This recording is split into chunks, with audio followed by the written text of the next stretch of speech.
Right ఇక bulletin లో breaking update చూస్తున్నాం. వైఎస్ఆర్సీపీ నాయకుడు బోర్గడ్డ అనిల్ కుమార్ కు బెయిల్ మంజూరవడం జిల్లా రాజకీయాల్లో తీవ్ర చర్చనీయాంశంగా మారింది. సీఎం చంద్రబాబు, నారా లోకేష్, పవన్ కళ్యాణ్ ను దూషించిన వ్యాఖ్యల నేపథ్యంలో అనంతపురం 4వ పట్టణ పోలీస్ స్టేషన్లో కేసు అయితే నమోదైంది. ప్రస్తుతం అనంతపురం జిల్లా రెడ్డిపల్లిలో ఉన్న అనిల్ గతంలో 3వ పట్టణ పోలీస్ స్టేషన్ పరిధిలో పోలీసులను బెదిరించారన్న ఆరోపణలపై కూడా కేసులు ఉన్నాయి. ఇక తాజాగా చంద్రబాబుపై చేసిన వ్యాఖ్యల కేసులో బెయిల్ కోసం నారాయణ రెడ్డి తరపున పెట్టిన పిటిషన్ను ఛార్జిషీట్ నమోదు చేయడానికి ముందు రోజు దాఖలు చేశారన్న కారణంతో కోర్టు తొలుత తిరస్కరించింది. అయితే జిల్లా కోర్టులో సవాల్ చేసిన అనంతరం బెయిల్ మంజూరైంది. చట్ట ప్రకారం 90 రోజుల్లోగా ఛార్జిషీట్ ఫైల్ చేయాల్సిన అవసరం ఉండగా 4వ పట్టణ పోలీసులు ఎందుకు జాప్యం చేశారన్న ప్రశ్నలే ఇప్పుడు విమర్శలకు దారితీస్తున్నాయి. ఇంతవరకు బోర్గడ్డ అనిల్ కు పరోక్షంగా ఏమైనా రాజకీయ సహకారాలు ఉన్నాయా, అధికార యంత్రాంగంలో ఎవరో సహకరిస్తున్నారా అనే అనుమానాలైతే రేకెత్తుతున్నాయి.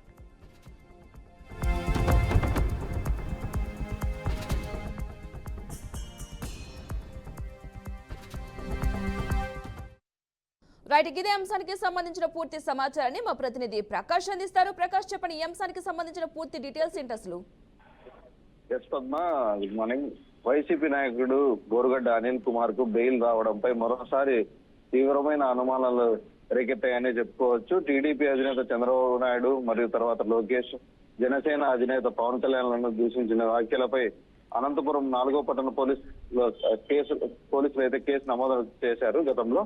ప్రస్తుతం పద్మ మనం చూసుకున్నట్లయితే అనంతపురం జిల్లా రెడ్డిపల్లి జైల్లో బోర్గడ్డ అనిల్ ఉన్నారు. అయితే గతంలో 3వ పట్టణ పోలీస్ స్టేషన్ పరిధిలోని పోలీసులను బెదిరించారనే అంశంలో కూడా బోర్గడ్డపై కేసులు నమోదయ్యాయి. అయితే వీటితో పాటు టీడీపీ అధినేత చంద్రబాబు నాయుడుని కూడా దూషించారనే కేసులో కూడా ప్రస్తుతం విచారణ జరుగుతుందని, దీనిపై బోర్గడ్డ తరపున న్యాయవాది ఎవరైతే నారాయణ రెడ్డి ఉన్నారో ఆయన కూడా బెయిల్ కోసం అయితే ప్రయత్నించారు. అయితే ఇక్కడే ఒక చిన్న విషయం జరిగింది. ఏదైతే షార్ట్ షీట్ నమోదుకు ఒక్క రోజు గడువు ముందు ఈ బెయిల్ పిటిషన్ రావడంతో కోర్టు దాన్ని డిస్మిస్ చేసింది. అయితే దీనిపైన జిల్లా కోర్టుకు కూడా సవాల్ చేయడంతో బోర్గడ్డకు బెయిల్ మంజూరైంది. వాస్తవానికి ఈ కేసులో పోలీసుల పనితీరుపై కూడా తీవ్రమైన అనుమానాలు అయితే ఒక సైడ్ నుంచి వ్యక్తమవుతున్న పరిస్థితి కనబడుతుంది. ఏదైతే కేసు అయినా 90 రోజులు, ఏదైతే కేసులోనైనా 90 రోజుల లోపల ఛార్జ్ షీట్ నమోదు చేయాలనే విషయం ఒక రూల్ అనేది ఉందో, కానీ 4వ పట్టణ పోలీస్ స్టేషన్ లో ఎందుకు ఛార్జ్ షీట్ నమోదు చేయకుండా కాలయాపన చేశారు, లేదంటే విచారణ అంటూ ఆ జైలుకి తిప్పిన అంశం పైన తీవ్రమైన అనుమానాలు అయితే రేకెత్తున్నాయని చెప్పాలి పద్మ. అయితే పరోక్షంగా వీరంతా బోరుగడ్డకి ఏదైనా ఇంకొక కోణంలో సహకరించారా అనే అనుమానాలు కూడా మనకు ఒక సైడ్ నుంచి చాలా తీవ్రమైన అనుమానాలు అయితే కనిపిస్తున్నాయి. అయితే పద్మ, మనం గతంలో ఏపీపీగా వైసీపీ హయాంలో ఉన్న ఏపీపీ ఈశ్వరమ్మ కూడా పోలీసులకు సరైన ఇన్ఫర్మేషన్ ఇవ్వలేదనే ఆరోపణలు కూడా ఉన్నాయి Padma. Right, thank you Prakash.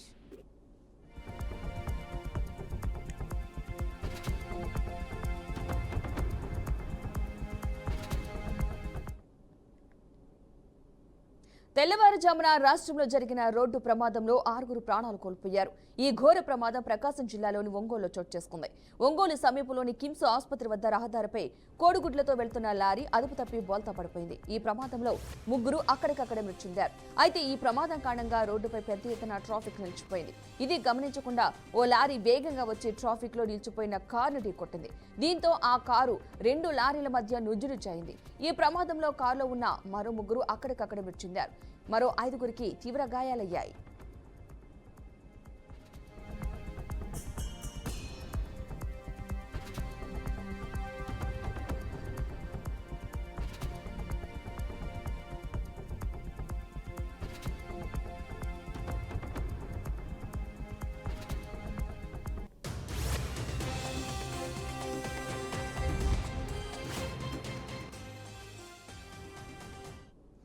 తెల్లవారుజామున రాష్ట్రంలో జరిగిన రోడ్డు ప్రమాదంలో 6 ప్రాణాలు కోల్పోయారు. ఈ ఘోర ప్రమాదం ప్రకాశం జిల్లాలోని ఒంగోలులో చోటు చేసుకున్నట్టుగా తెలుస్తోంది.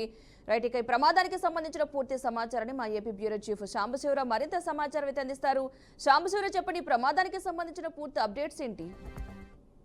మొత్తంగా చూసుకోవచ్చు ఒంగోలులో అయితే దారుణం చోటు చేసుకుంది. ఒంగోలు సమీపంలో కొప్పోలు వద్ద జరిగినటువంటి వేర్వేరు రోడ్డు ప్రమాదాల్లో 6 అయితే ప్రాణాలు కోల్పోయారు. అయితే మొత్తంగా చూసుకున్నట్లయితే ఈ ప్రమాదానికి సంబంధించి ఈ గుడ్డలోడుతో వెళ్తున్నటువంటి లారీ బోల్తా పడింది. అయితే ఈ సమీపంలో కోడిగుడ్లతో వెళ్తున్నటువంటి లారీ అయితే బోల్తా పడింది. అయితే ముగ్గురు మృతి చెందారు. అదే సమయంలో లారీ బోల్తా పడడంతో ట్రాఫిక్ లో ఒక కార్లన్నీ కూడా నిలిచిపోయి ఉన్నాయి. ఈ సమయంలో వెనక నుంచి మరో లారీ వచ్చి ఒక కార్ ని ఢీకొట్టడంతో మరో ముగ్గురు కూడా ప్రాణాలు కోల్పోయినటువంటి ప్రమాదం చోటు చేసుకుందని చెప్పుకోవాలి. ఇది చాలా విషాదమైనటువంటి సంఘటన చెప్పుకోవాలి. ఎందుకంటే ఒక రోడ్డు ప్రమాదం జరిగింది. ఆ రోడ్డు ప్రమాదంలో కోడిగుడ్ల లారీలో ఉన్నటువంటి లారీ బోల్తా పడటంతో ముగ్గురు చనిపోయారు. ఆ తరుణంలో అక్కడ ట్రాఫిక్ లో వాళ్ళు కుటుంబ సమేతంగా కూడా తిరుమలకు వెళ్తున్నారు. తిరుమలకు వెళ్తున్నటువంటి సమయంలో ఆ ప్రమాదం జరిగిన సమయంలో వాళ్ళు కుటుంబ సభ్యులతో కారు అక్కడ నిలుపుకొని ఉన్నటువంటి ఆ తరుణంలో ఒక్కసారిగా కూడా మళ్ళీ రోడ్డు ప్రమాదం చోటు చేసుకుంది. వెనక నుంచి ఒక లారీ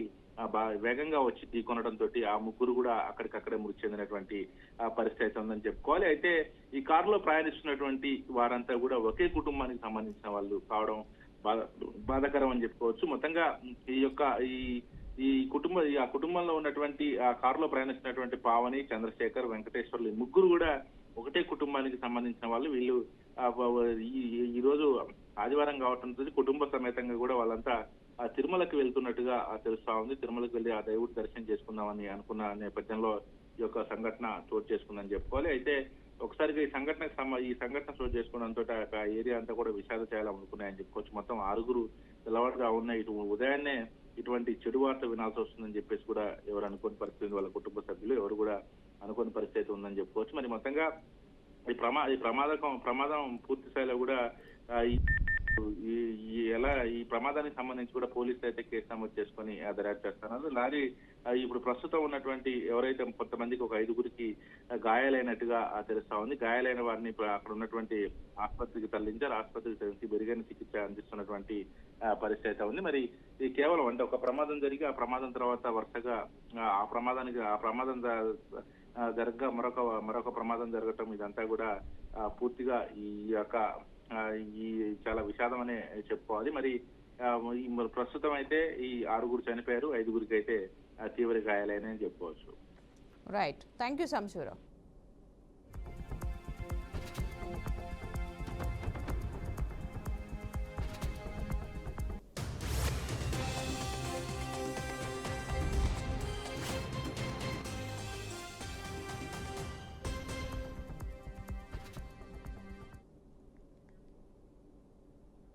అన్నమయ్య జిల్లా మదనపల్లె పట్టణం బసినకొండ ప్రాంతంలో ఓ యువకుడు దారుణ హత్యకు గురయ్యాడు.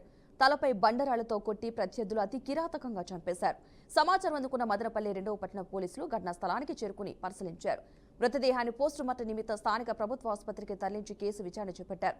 అయితే హత్యకు మరి ఏవైనా కారణాలున్నాయా, ఎవరైనా పాత్ర ఉందా అనే విషయాలపై కూడా దర్యాప్తు చేస్తున్నారు.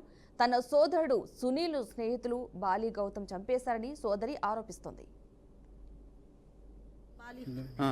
వాడు ఉన్నాడు సార్, వెనకంటి ఉన్నాడు అంట. మళ్ళీ ఇంకా చెప్పిన వాళ్ళు వింటున్నారు. నేను తెల్లారికి కూడా ఫోన్ చేసినాను సార్. మళ్ళీ ఇంకా ఇడు గౌతంగాడు ఉన్నాడు సార్. గౌతంగాడు, కమలాకరు వాళ్ళ విషయంలో ఉన్నాడు సార్. వీడు ఏం తెలియదు సార్, నాకు ఆ విషయాల్లో నాకు తెలీదు. వీడి విషయం వీడున్నాడు చూడు, బాలి విషయంలో వాడు నన్ను వచ్చి ఇది చేసిన నా వల్ల అప్పుడు నా తమ్ముడు ఆడవాడు నా మా అక్కతో ఏం పనిరా నీకు అని చెప్పినప్పుడు వాడి ఇంట్లో వాడు ఉండాలి కదా సార్. వాన్ పడతాంది, ఫుల్గా వాన్ పడతాంది. ఆ వాన్లో వచ్చి మీ అక్కని నేను పెళ్లి చేసుకుంటానురా అని చెప్పి ఇట్లా దబ్బుకుంటే ఎవడైనా ఊరికే ఉంటారేం సార్? అప్పుడు వానికి నా ముందరే మా అక్కని పట్టుకుంటాండవే. నాకు వాడు కూడా ఉన్నాడంటే సార్ దీంట్లో. నాకు వాళ్ళ మీద ఉంది, వీళ్ళ మీద ఉంది సార్ డౌట్. కోతంగాడు కమలాకర్ విషయం అని చెప్పినారు చూడండి సార్, వాళ్ళ విషయము. మళ్ళీ వీడు అప్పుడు నేను కంప్లీట్ ఇస్తే నాది చెత్త కుప్పలో తీసి అట్లా పడేసినారు సార్. తీసుకోలేదు ఇన్స్పెక్టరు. నేను కంప్లీట్ ఇచ్చినా, నేను రాసినా కూడా నాకు తీసుకోలే, చెల్లడాలా సార్. నువ్వు అప్పుడు ఏమని చెప్పావు పోలీసులు? సార్ ఇట్లా జరిగారు. అప్పుడు నా తమ్ముడు ఆడవాడు నా మా అక్కతో ఏం పనిరా నీకు అని చెప్పినప్పుడు వాడి ఇంట్లో వాడు ఉండాలి కదా సార్. వాన్ పడతాంది, ఫుల్గా వాన్ పడతాంది. ఆ వాన్లో వచ్చి ఈ ఘటనకు సంబంధించిన పూర్తి సమాచారాన్ని బ్యూరో చీఫ్ గోపీనాథ్ మరింత సమాచారం అందిస్తారు. గోపి చెప్పండి. పద్మ, అన్నమయ్య జిల్లా మదనపల్లిలో బసినకొండకు సంబంధించి అక్కడ ప్రాంతం అటవీ ప్రాంతంలో సునీల్ అనేటువంటి ఒక యువకుడిని అత్యంత దారుణంగా కొంతమంది దుండగులు కొట్టి చంపడం జరిగింది. అయితే స్థానికంగా అంటే వాళ్ళ స్నేహితులు ఇందుకు ప్రధాన కారణంగా వాళ్ళ అక్క శశికళ ఆరోపణలు చేయడం జరిగింది. బాలి, గౌతమ్ అనేటటువంటి ఇద్దరు మరికొంతమంది గ్యాంగ్ గా ఏర్పడి అతన్ని అత్యంత దారుణంగా కొట్టి చంపినట్లు కూడా చెప్తున్నారు. అయితే దీనిపైన పోలీసులు ఇన్వెస్టిగేషన్ మొదలు పెట్టడం జరిగింది. అయితే ఘటన జరిగిన వెంటనే మదనపల్లి పోలీసులు ఘటనా స్థలానికి వెళ్లి చనిపోయినటువంటి సునీల్ పార్థివ దేహాన్ని నేరుగా ఆసుపత్రికి తరలించడం జరిగింది. అయితే అత్యంత దారుణంగా రాళ్లతో కొట్టి, అంటే వీళ్ళు మద్యం సేవించి దాని తర్వాత ఒకరిపై ఒకరు గొడవ పడినట్లు చెప్తున్నారు. అదే విధంగానే అంతకు ముందు ఒక కేసులో అంటే ఒక వ్యక్తికి సంబంధించినటువంటి మర్డర్ కేసులో ఇతను సాక్షులుగా ఉన్నారనేది ప్రధానంగా వాళ్ళకు కొంతమందికి కోపం అంటే కక్ష పెంచుకోవడానికి కారణం. అదే విధంగానే వాళ్ళ సిస్టర్ ని అంటే కామెంట్స్ చేస్తూ వస్తున్న అంటే గత కొద్ది రోజుల నుంచి కూడా రకరకాల కామెంట్స్ చేస్తున్న తరుణంలో అతను అంటే ఆగ్రహం చెందినటువంటి సునీల్ వాళ్ళపైన అంటే మధ్యలో దాడి చేసినట్లు కూడా చెప్తున్నారు. ఇట్లా అన్ని కోణాల్లోనూ అతనికి అంటే కక్ష పెంచుకున్నటువంటి ప్రత్యర్థులు మొత్తం 6 మంది ఇందులో అత్యంత దారుణంగా కొట్టి చంపినట్లు కూడా పోలీసులు చెప్తున్నారు. దీనిపైన ఇన్వెస్టిగేషన్ అంటే వాళ్ళ అక్క ఇచ్చినటువంటి సోదరి ఇచ్చినటువంటి శశికళ ఇచ్చినటువంటి ఫిర్యాదు ప్రకారం కేసు నమోదు చేసి దర్యాప్తు చేస్తున్నారు. అయితే సునీల్ కి సంబంధించి వాళ్ళ తల్లిదండ్రులు గతంలోనే అనారోగ్య కారణాలతో చనిపోవడం జరిగింది. వాళ్ళ అక్క దగ్గరే అతను పెరుగుతున్నాడు. ఈ క్రమంలో ఈ దారుణ ఘటన చోటు చేసుకోవడం జరిగింది. అయితే తన తమ్ముడిని అత్యంత దారుణంగా కొట్టి చంపినటువంటి నిందితుల్ని ఎట్టి పరిస్థితుల్లో కూడా కఠిన చర్యలు తీసుకోవాలనేది వాళ్ళ అక్క డిమాండ్. మొత్తం మీద పోలీసులు అయితే అంటే బసినకొండ ప్రాంతం అనేది చాలా ప్రశాంతంగా ఉన్న ప్రాంతంలో ఒక్కసారిగా ఒక యువకుని అత్యంత దారుణంగా చెట్టు కింద అంటే రాళ్లతో అత్యంత దారుణంగా కొట్టి చంపిన ఘటనలో ఒక్కసారిగా ఆ ప్రాంతం ఉలిక్కి పడింది. అయితే దీనిపైన పోలీసులు మాత్రం పూర్తి స్థాయిలో విచారణ జరుపుతున్నారు. కొంతమందిని మాత్రం అదుపులోకి తీసుకున్నట్టు తెలుస్తా ఉంది. Padma. Right, thank you Gopi.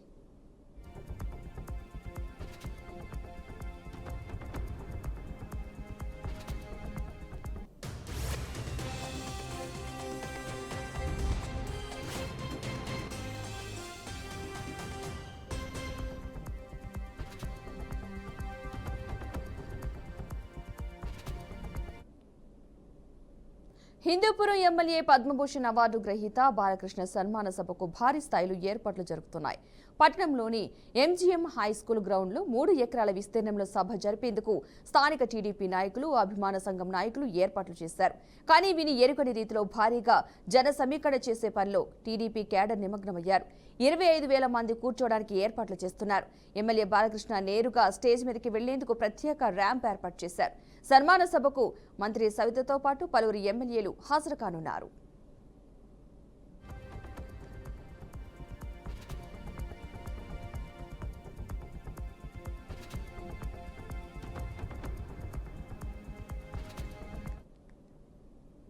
Telangana సర్కార్కు నాంపల్లిలోని BJP రాష్ట్ర కార్యాలయంలో కిషన్ రెడ్డి సవాల్ చేశారు. కాంగ్రెస్ ప్రభుత్వం చేసిన కులగణన సర్వేపై తీవ్ర విమర్శలు చేశారు. రాష్ట్ర ప్రభుత్వం కుల సర్వే మాత్రమే చేసింది, ఏ సర్క్యులర్ చూసినా సర్వే అని మాత్రమే ఉంటుంది అన్నారు. ప్రతిష్టాత్మకంగా చేశామని గొప్పగా చెప్పుకుంటున్న ఆ సర్వే కూడా తూతూ మంత్రంగానే చేశారని ఎద్దేవా చేశారు. కాంగ్రెస్ నిర్వహించిన సర్వేపై చర్చకు తాను సిద్ధమని ప్రకటించారు. రాష్ట్రంలో ఉన్నది చేతల ప్రభుత్వం కాదని మాటల ప్రభుత్వం అని విమర్శించారు. మేమెప్పుడు శాసనసభలో కానీ శాసనసభ బయట కానీ మేము కుల గణన వ్యతిరేకించలేదు. ఫర్ యువర్ ఇన్ఫర్మేషన్, తెలంగాణ ప్రభుత్వం చేసింది కుల గణన కాదు. ఇది తప్పుడు ప్రచారం జరుగుతూ ఉంది. తెలంగాణ ప్రభుత్వం తీసినటువంటి ఏ సర్క్యులర్లో కుల గణన అని లేదు, క్యాస్ట్ సర్వే అని మాత్రమే ఉంది. ఇప్పుడు మాటల్లో తప్పుడు మాటలు మాట్లాడుతున్నారు. వాళ్ళు కుల గణన చేయలేదు, క్యాస్ట్ సర్వే మాత్రమే చేశారు. అది కూడా తూతూ మంత్రంగా, నామమంత్రంగా చేశారు. ఏ రోజు కూడా దాన్ని కూడా భారతీయ జనతా పార్టీ వ్యతిరేకించలేదు.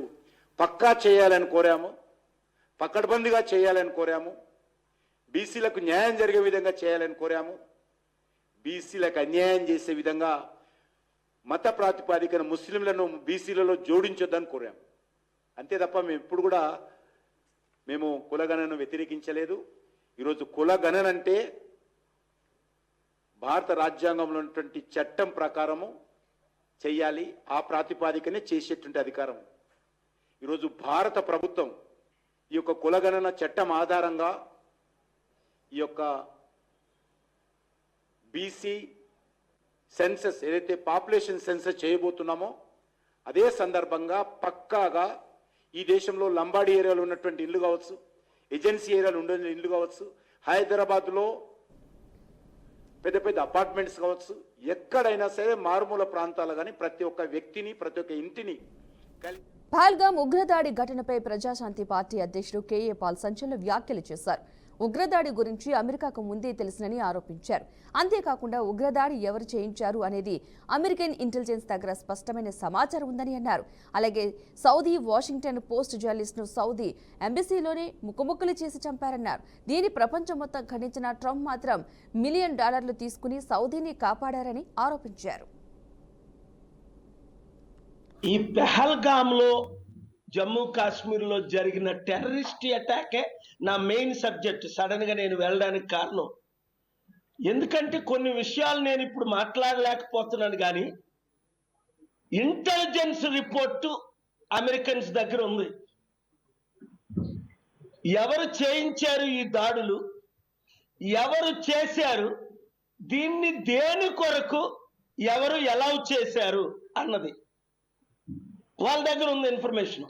మీరు చూడండి, టర్కీలో ఒక సౌదీ వాషింగ్టన్ పోస్ట్ జర్నలిస్ట్ ని కొన్ని సంవత్సరాల క్రిందట సౌదీ ఎంబసీలోనే ముక్కలు చేసేశారు, ప్యాక్ చేసి పంపించారు. అది చేయించింది ఎవరు? Saudi government. చేసింది ఎవరు? వాళ్ళ మనుషులే ప్రైవేట్ ప్లేన్ లో వచ్చి. ఇంత ఇన్ఫర్మేషన్ ఇచ్చిన ట్రంప్ మాత్రం, ప్రపంచం అంతా దాన్ని ఖండించింది, కానీ ట్రంప్ మాత్రం ఆ సౌదీకే బిలియన్స్ ఆఫ్ డాలర్స్ తీసుకొని సౌదీని కాపాడాడు. అంటే వాడు ఎంత పెద్దోడు అయినప్పటికీ, నా మిత్రులు అయినప్పటికీ,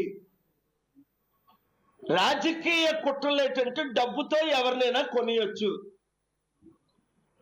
చట్టాలనే ఈరోజు డబ్బుతో కొనేస్తున్నారు చాలా మంది. అందరు జడ్జిలు అమ్ముడు పోకపోయినా కొంతమంది జడ్జిలు అమెరికాలో ఇంపార్టెంట్ లీడర్స్ అందరినీ కలవడం జరిగింది. Republican leaders, Democrat leaders. వారితో ముఖ్యంగా ఇండియా పాకిస్తాన్ టెన్షన్స్ గురించి, అతి త్వరలో టెర్రరిజం పేరుతో యుద్ధం ప్రారంభం అవడం గురించి. ఆంధ్రప్రదేశ్ రాజధాని అమరావతి నిర్మాణానికి నిధుల విషయంలో ప్రధానమంత్రి నరేంద్ర మోదీ, ముఖ్యమంత్రి చంద్రబాబు వైఖరిపై ఏపీసీసీ అధ్యక్షురాలు వైఎస్ షర్మిల తీవ్ర స్థాయిలో విమర్శలు గుప్పించారు. విభజన చట్టం ప్రకారం రాజధాని నిర్మాణ బాధ్యత పూర్తిగా కేంద్రానిది అయినప్పటికీ ప్రధాని మోదీ హామీలు నెరవేర్చడంలో విఫలమయ్యారని ఆమె ఆరోపించారు. ముఖ్యమంత్రి చంద్రబాబు, కాంగ్రెస్ పార్టీ పక్షాన్ని సూటిగా ప్రశ్నిస్తున్నాం. రాజధానికి కావాల్సింది అప్పులు కాదు, నిధులు. రాష్ట్రం 10 లక్షల కోట్ల అప్పుల్లో ఉందని, అప్పు పుట్టనిదే జీతాలకు దిక్కులేదని చెప్పే మీరు రాజధాని నిర్మాణానికి ఎవరిని అడిగి 60,000 కోట్లు అప్పు తెస్తున్నారు? వడ్డీల భారం మోసేదెలా? వరల్డ్ బ్యాంక్, ఏడీబీ, కేఎఫ్డబ్ల్యూ, హడ్కోల దగ్గర రాష్ట్రాన్ని ఎందుకు తాకట్టు పెడుతున్నారు? ప్రభుత్వ భూములు అంటే ప్రజల ఆస్తి. వాటిని అమ్మి రాజధాని ఎలా కడతారు? కేంద్రం మెడలు వంచే దమ్ము లేక భావితరాల మీద అప్పు భారం ఎందుకు మోపుతున్నారో రాష్ట్ర ప్రజలకు చంద్రబాబు సమాధానం చెప్పాలి అని షర్మిల డిమాండ్ చేశారు.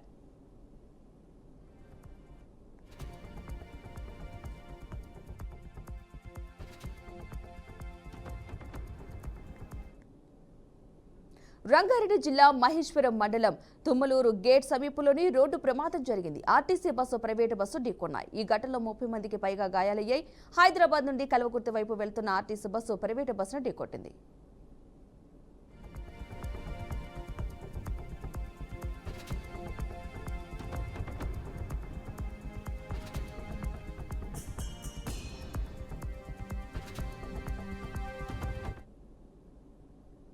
భారత్ పాక్ ఉద్రిక్తతల వేళ మరో కీలక పరిణామం చోటు చేసుకుంది. రాజస్థాన్లోని భారత పాక్ సరిహద్దులో బోర్డర్ సెక్యూరిటీ ఫోర్స్ ఒక పాక్ రేంజర్ ను అదుపులోకి తీసుకుంది. సరిహద్దు దాటి అనుమానాస్పదంగా తిరుగుతూ ఉండటంతో పట్టుకున్నట్టుగా తెలుస్తోంది. అయితే పొరపాటున బోర్డర్ దాటి వచ్చాడా లేక ఉద్దేశపూర్వకంగానే చొరబడ్డాడా అనే వివరాలపై అధికారులు పాక్ సైనికుడిని విచారిస్తున్నట్టుగా తెలుస్తోంది. ఈ ఘటన తర్వాత సరిహద్దు వద్ద భద్రతను కట్టుదిట్టం చేశారు. ఎల్ఓసి వద్ద ఉన్న పరిస్థితి ఇక్కడ లేదు. అయితే ఉద్రిక్తతల వేళ చొరబాటు జరగడంతో ఆందోళన నెలకొంది. కాగా పాక్ రేంజర్లు సైతం కొద్ది రోజుల క్రితమైతే సరిహద్దు దాటిన ఓ బీఎస్ఎఫ్ జవాన్ను తమ అదుపులోకి తీసుకున్నారు. ఆ తర్వాత ఇరు దేశాల మధ్య ఫ్లాగ్ మీటింగ్ జరిగినప్పటికీ బీఎస్ఎఫ్ జవాన్ ఇంకా పాక్ విడిచిపెట్టలేదు. దీంతో ప్రస్తుత పరిస్థితుల్లో భారత్ ఎటువంటి నిర్ణయం తీసుకుంటుంది అనేది ఉత్కంఠగా మారింది.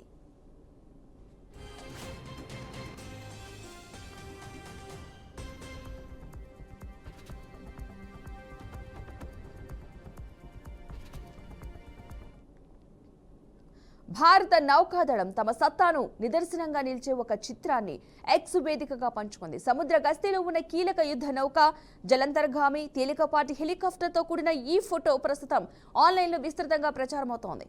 భారత నేవీ త్రిశూల శక్తి, సముద్రం పైన, కింద, అలల మీదుగా అని అర్థం వచ్చేలా ఆ ఫోటోకు శీర్షిక ఇచ్చింది. Any time, anywhere, any how అనే క్యాప్షన్ జత చేసింది. ఇది సముద్ర జలాల్లో నిరంతరాయంగా ఎలాంటి పరిస్థితుల్లోనైనా కార్యకలాపాలు నిర్వహించగల తమ సామర్థ్యాన్ని సూచిస్తోంది. ఇటీవల కాశ్మీర్లోని పహల్గామ్లో పర్యాటకులపై జరిగిన ఉగ్రవాద దాడి నేపథ్యంలో పాకిస్తాన్తో మరోసారి ఉద్రిక్తతలు నెలకొన్న తరుణంలో నౌకాదళం ఈ చిత్రాన్ని పంచుకోవడం ప్రాధాన్యత సంతరించుకుంది.